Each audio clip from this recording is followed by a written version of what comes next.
میرے نبی پاک صلی اللہ علیہ وسلم نے پہلے مرد کو حکم دیا، فرمایا حوصلہ بڑا کر، حوصلہ بڑا۔ فرمایا عورت ٹیڑھی پسلی سے پیدا ہوئی ہے تو یہ ٹیڑھی ہے، سیدھی کرنے کی کوشش کرو گے تو ٹوٹ جائے گی، لیکن سیدھی ٹیڑھی کے ساتھ گزارا کرو۔ لفظ بڑے حسین ہیں حدیث میں، جاگ رہے ہیں آپ لوگ جی؟ بڑے بڑے حسین لفظ ہیں۔ حضور نے فرمایا اگر تمہیں اپنی بیوی کی کچھ عادتیں ناپسند ہیں تو اس سے بغض نہ رکھو، بیوی سے بغض نہ رکھو۔ اگر کچھ عادتیں ناپسند ہیں تو کچھ ایسی بھی ہوں گی جو تمہیں بڑی پسند ہو، جو پسند ہے ان پر توجہ کرو۔ ڈاکٹر اقبال، علامہ اقبال کہتے ہیں میرے پاس ایک آدمی آیا، اس نے آ کر کے کہا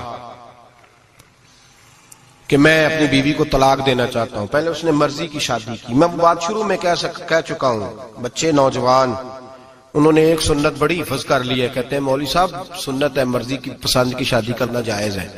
میں کہ صرف یہی جائز نہیں، اور بھی بڑی سنتیں ہیں، کسی اور پہ بھی توجہ کریں آپ حضرات، اور بڑی ذمہ داری سے بات کہہ رہا، نوجوان زیادہ غور کریں اور باقی جوانوں تک میری بات پہنچائیں۔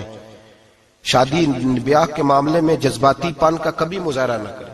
آپ کے اندر کتنے بھی جذبات موجزن ہیں، یہ 2 3 4 منٹ کا رشتہ نہیں کہ ٹھیک ہے آپ دوست بدل لیں گے، یار بدل لیں گے، گاڑی بدل لیں گے، یہ نہیں جوتا ہے یہ فٹ نہیں آیا تو بدل لیں گے، یہ زندگی بھر کا معاملہ ہے۔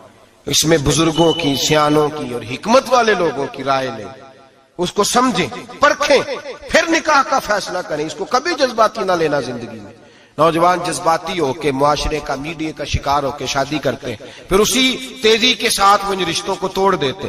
میرے نبی پاک صلی اللہ علیہ وسلم نے فرمایا بغض نہ رکھو، کچھ عادتیں اگر ناپسند ہیں تو کچھ ایسی بھی ہوں گی جو تمہیں پسند ہوگی۔ ڈاکٹر اقبال کہتے ہیں ایک شخص میرے پاس آیا، میں لندن میں وکالت کرتا تھا، اس نے آ کے کہا کہ بیوی کو طلاق دینی ہے۔ میں نے کہا میں تجھے جانتا ہوں، تو نے تو پسند کی شادی کی ہے۔ کہا ہاں، اب میں طلاق دوں گا؟ کہتے میں نے اس کو کہا کہ بھائی تو سمجھ جا، کوئی بات نہیں، انسانوں کے اندر اختلاف رائے ہو جاتا ہے، تو نہ ایسا کر۔ نہیں جی مجھے دینی ہے۔ کہتے ہیں اس کے گھر والوں نے بھی سمجھایا، حتیٰ کہ بچی نے بھی معافی مانگی کہ مجھ سے بھول گئی تھی، میں غلطی ہو گئی، معاف کر دے۔ اس نے کہا نہیں، اب فیصلہ کر لیا تو کر لیا۔ کہتے ہیں اب میں تو وکیل تھا، میرا پیشہ تھا، جب اس نے مجھے کہا تو میں نے کیس دائر کر دیا، بحث ہوئی، فیصلہ جوان کے حق میں آنے لگا، طلاق کا وقت قریب آ گیا۔ جس دن فیصلہ ہونا تھا اس دن رات کو میرے پاس آیا، کہنے لگا سویرے کیس واپس لے لیں، میں نے نہیں طلاق دینی۔ میں نے کہا کیا ہوا؟ کہنے لگے اقبال یار عجیب بات ہوئی ہے، مسلمانوں کے رسول کی ایک حدیث پڑھ لی ہے، نبی پاک علیہ السلام کا ایک فرمان پڑھ لیا ہے۔ کہا وہ کیا؟ کہا حضور نے فرمایا اگر تمہیں اپنی بیوی کی بہت ساری عادتیں ناپسند ہو، ادھر دیکھو جو پسند ہے۔ تو وہ کہنے لگا یہ حدیث پڑھ کے میں نے غور کیا ہے، یورپ کے اس گندے معاشرے میں رہتی ہوئی میری بیوی، اس برے معاشرے میں رہتی ہوئی بد خلق ہے، بد اخلاق ہے، کام کاج نہیں کرتی، ساری چیزیں ہیں، لیکن جہاں اجازت ہے 18 سال کے بعد عورت اپنی مرضی سے جس کو مرضی لڑکے کو دوست بنا سکتی ہے، لیکن اس کا سوائے میرے کسی اور کے ساتھ کوئی تعلق نہیں۔ تو اس گندے معاشرے میں یہ اس کی عادت کتنی پاکیزہ ہے کہ سوائے میرے کسی اور طرف نہیں دیکھتی۔ حضور کی اس حدیث نے مجھے اس کی اس اچھی عادت پر مائل کر دیا ہے۔ اقبال کہنے لگے اچھا اب میرے نبی نے تجھے مائل کیا ہے تو میں نہیں سویرے تیرا کیس واپس لوں گا۔ تم کیوں نہیں لے گا؟ کہنے لگے پہلے کلمہ پڑھ میرے رسول کا، مسلمان ہو جا، پہلے کلمہ پڑھ نبی پاک کا جنہوں نے تیرا گھر ٹوٹنے سے بچایا ہے۔ تو میرے بھائی مرد حوصلہ کرے، دلیری کرے۔ اگر وہ کہے نا کہ میں صاحب بہت بڑا ایسا ہوں تو میں بہرحال یہ ٹیڑھی لکڑی ہے اس کو سیدھا کرنے کی کوشش کرے گا تو ٹوٹ جائے گی۔ حوصلے کے ساتھ، دانائی کے ساتھ، حکمت کے ساتھ مرد زیادہ حوصلہ کرے گا، معاف کرے گا، بار بار معاف کرے گا تو گھر بچے گا۔ جتنا بڑا حوصلہ کرے گا اتنا اس کا گھر بچے گا۔ عورت کے لیے کیا حکم ہے؟ اللہ خیر فرمائے۔ اب حالات اس طرح کے کہ وہ کہتی ہے میں نے BA کیا ہوا ہے تو مجھے فارغ کر مجھے فارغ۔ اور عورت اشتعال انگیزی بھی دے لیتی ہے، اس کے لب و لہجوں میں بعض اوقات اتنی سختی ہوتی ہے۔ مائیں بہنیں ناراض نہ ہو، لیکن ایک شعوری بات کر رہا ہوں۔ آ کے لوگ مسئلہ پوچھتے ہیں، کہتے ہیں طلاق ہو گئی تو 3 طلاقیں دی تو کیا؟ میں کہا بھائی ہو گئی طلاق۔ کہنے لگے جناب میں غصے میں تھا۔